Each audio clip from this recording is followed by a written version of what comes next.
Fire Chief. Ready when you are. Stand by. Ready. 5.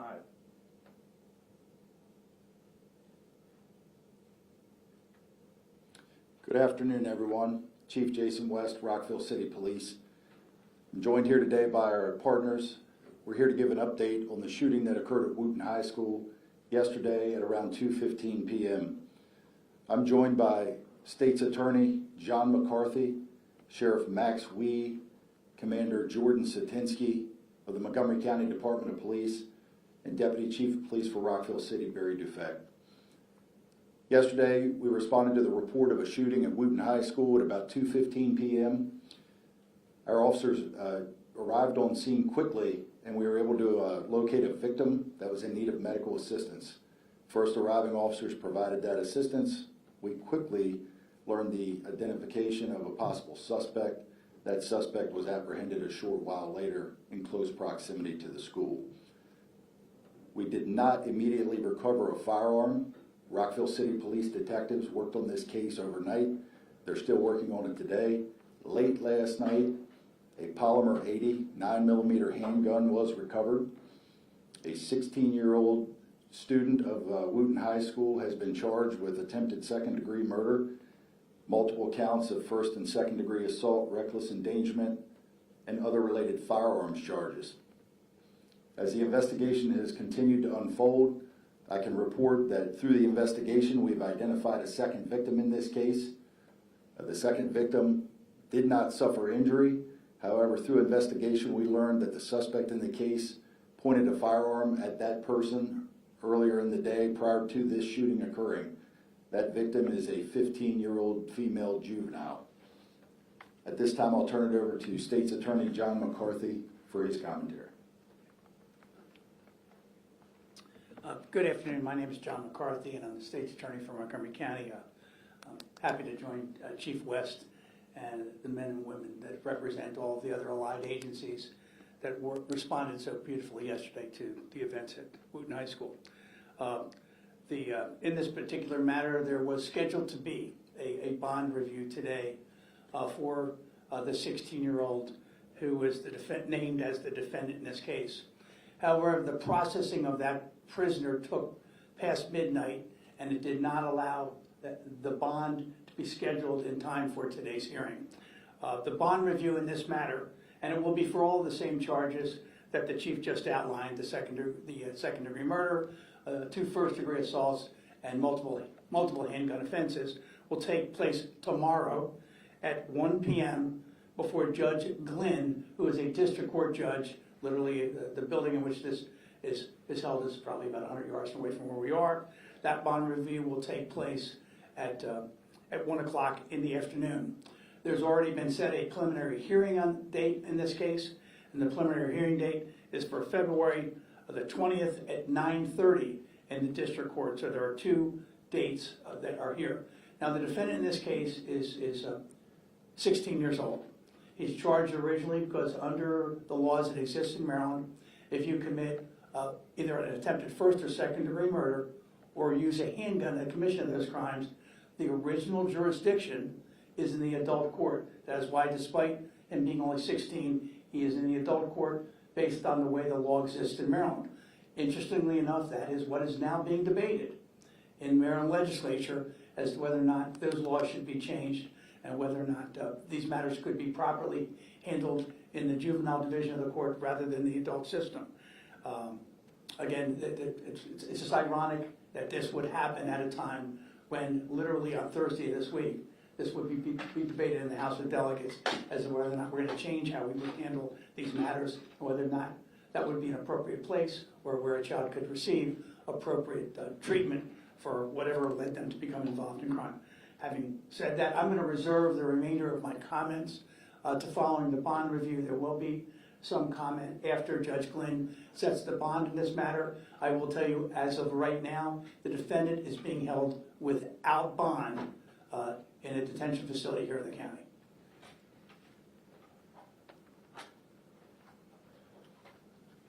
We had a lot of questions about the coordinated response yesterday, and I'd really like to talk about that for our community. This was a coordinated response between three significant law enforcement agencies in this county: the Rockville Police, Montgomery County, and the Montgomery County Sheriff's Office. In my time as a law enforcement officer, I've never seen such a fluid and smooth operation. We don't want these events to occur in any of our schools in this city or in this county, but I can assure you that if those things do happen, our officers are trained, they're prepared, and yesterday they acted without hesitation. The first arriving officers from all three police agencies, without due regard for their own safety, entered that school, and they used their training based on the active shooter protocol. They did not wait in the parking lot. They did not wait for backup. They made entry to save and preserve lives. And for that, I'm extremely proud of everybody's effort. At this time, I'd like to ask Sheriff Wee if he'd give some commentary on that joint response. Thank you, Chief. Again, good afternoon. My name is Maxwell Wee, and I'm the sheriff here in Montgomery County.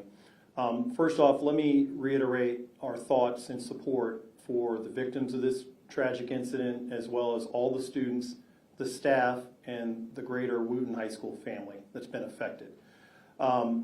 As the chief said, we are very thankful for the coordinated efforts, the training that we put in on the front end by the agencies here in Montgomery County. I'm so incredibly thankful by our Montgomery County police partners, our municipalities throughout the county, certainly to include Rockville City, as well as the amazing work done daily by our sheriff's deputies.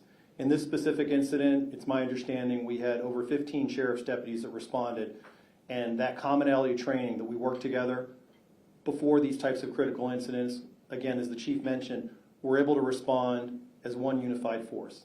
And again, I'm very appreciative of all the work that's done by our law enforcement agencies. Thank you, Chief. Just as a follow-up, the victim in this case remains in stable condition at an area hospital. At this time, we'll take a few questions.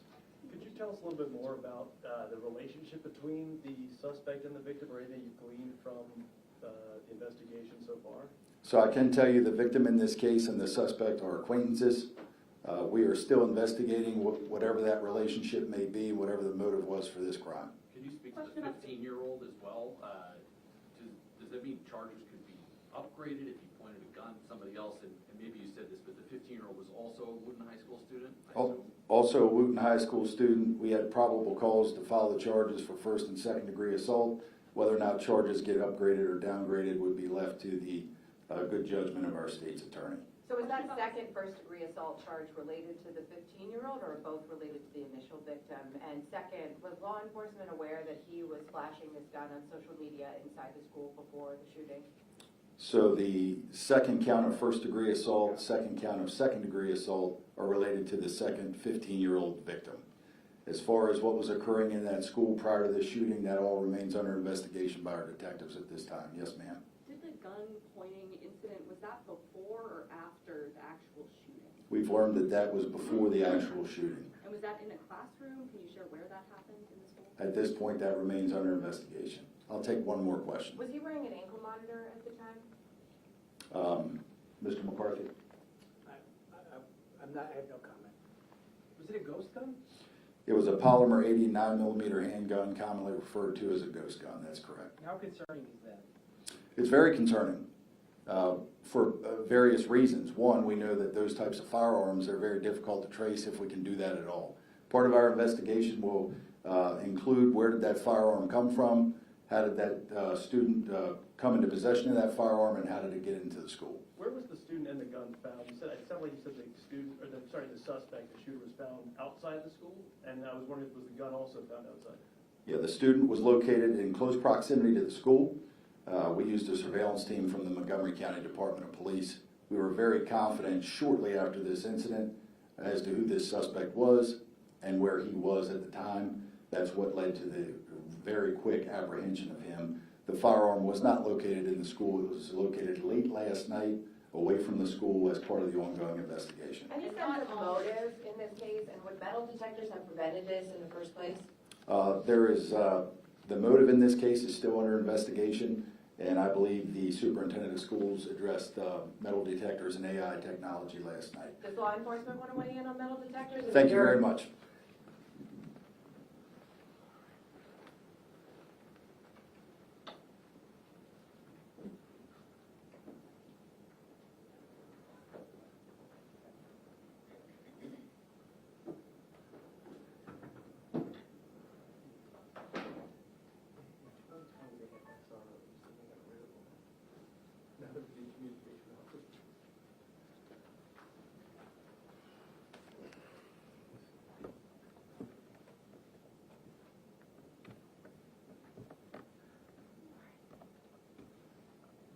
Ruth, how do you get this thing loose?